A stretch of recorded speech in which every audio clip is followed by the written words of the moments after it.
ఇక AP cabinet భేటీ ముగిసింది. ఈ కేబినెట్ భేటీలో 44 అంశాల ప్రతిపాదనలపై చర్చించారు. రాజధాని ప్రాంతంలో అభివృద్ధి పనులు, భూ కేటాయింపులపై చర్చించినట్లుగా తెలుస్తోంది. 9,514 కోట్ల వ్యయంతో 506 ప్రాజెక్టులకు సంబంధించిన సవరించిన అనుమతులను కేబినెట్ ముందుంచారు. ఇక అమరావతిలో గవర్నర్ బంగ్లా, దర్బార్ హాల్, గెస్ట్ హౌస్ల నిర్మాణాలపై చర్చించారు. పూర్తి సమాచారం కరెస్పాండెంట్ శ్రీహరి అందిస్తారు. శ్రీహరి, కేబినెట్ భేటీ ముగిసినట్టుగా తెలుస్తోంది. వివరాలేంటి, అసలు ఏ అంశాలపై చాలా ఫోకస్ చేశారు? రైట్ శ్రీదేవి, ఏదైతే ఏపీ సచివాలయంలో కేబినెట్ సమావేశం అయితే ముగిసింది. కేబినెట్ సీఎం చంద్రబాబు అధ్యక్షతన అయితే కూటమి మంత్రులంతా కూడా సమావేశంలో పాల్గొన్నారు. దీంట్లో ప్రధానంగా ఉప ముఖ్యమంత్రి పవన్ కళ్యాణ్తో పాటు బీజేపీ, అదేవిధంగా టీడీపీ కూటమి మంత్రులు ఎవరైతే ఉన్నారో అందరూ కూడా ఈ సమావేశానికి అయితే హాజరయ్యారు. అయితే ఇందులో ప్రధానంగా చూసుకున్నట్లయితే 44 అంశాల మీద అయితే సుదీర్ఘంగా ఈ కేబినెట్ అయితే చర్చించింది. పలు బిల్లులకు కూడా ఆమోదం అయితే తెలిపింది. అయితే దీంట్లో ప్రధానంగా చూసుకున్నట్లయితే సీఎం చంద్రబాబు ఈ కేబినెట్ సమావేశంలో ప్రధానంగా ఏవైతే ఫైళ్లు ఉన్నాయో ఈ ఫైళ్లన్నీ కూడా 4-5 రోజులకు మించి ఎక్కువగా ఉంచుకోవద్దు, త్వరితగతిన వాటన్నిటినీ పరిష్కరించి వేగవంతం చేయాలి పనులను అన్నీ కూడా అని చెప్పని సీఎం చంద్రబాబు అయితే మంత్రులకు సూచించారు.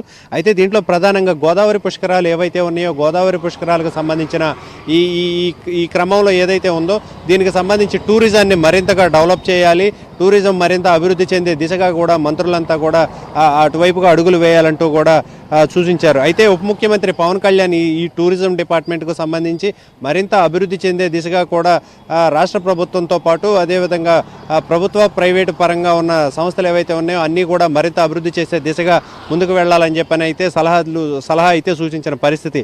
దీంతోపాటు శ్రీచరణి, క్రికెటర్ శ్రీచరణి ఎవరైతే ఉన్నారో మన ఇండియన్ తరపున ఆడిన శ్రీచరణి కూడా కడపలో ఏదైతే తనకు స్థలం కేటాయిస్తానన్నారో ఇంటి స్థలానికి సంబంధించి 1000 గజాలు, దానికి సంబంధించి కూడా తనకి కడపలో కాకుండా విశాఖలో తనకి స్థలం కేటాయించాలని చెప్పని తను అర్జీ పెట్టుకున్న పరిస్థితి అయితే కనపడుతుంది. దీనికి కూడా కేబినెట్ అయితే విశాఖలో ఇచ్చేందుకు ఆమోదం తెలిపింది.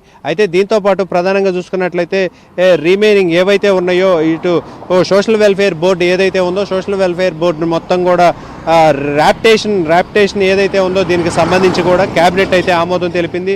దీంతోపాటు రాష్ట్ర జైలు చట్టాలు ఏవైతే ఉన్నాయో చట్టాలన్నిటిని కూడా రద్దు చేస్తూ కొత్త ఏదైతే ఉందో కొత్త జీవో 2025ను ఆమోదం తెలిపేందుకు కూడా రాష్ట్ర ప్రభుత్వం అయితే కేబినెట్లో ఆమోదం తెలిపింది. అయితే వీటన్నిటితో పాటు ఏదైతే ఓర్వకల్ ఏపీఐ క్లస్టర్ ఉందో దీనికి సంబంధించి 100 ఎకరాల భూమిని విరూపాక్ష ఆర్గానిక్కు కేటాయించేందుకు కూడా ఈ కేబినెట్లో అయితే ఆమోదం తెలిపిన పరిస్థితి అయితే కనబడతా ఉంది.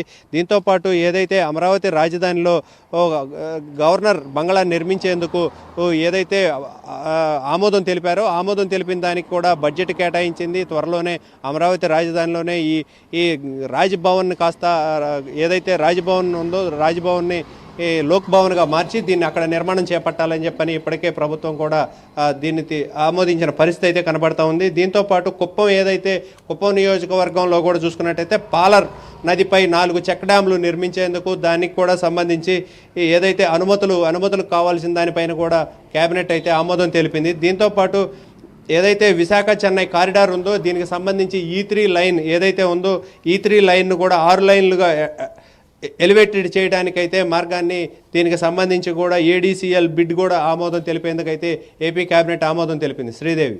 Right Srihari, thank you for the updates. So 44 agenda అంశాలతో ఏపీ కేబినెట్ ముగిసింది.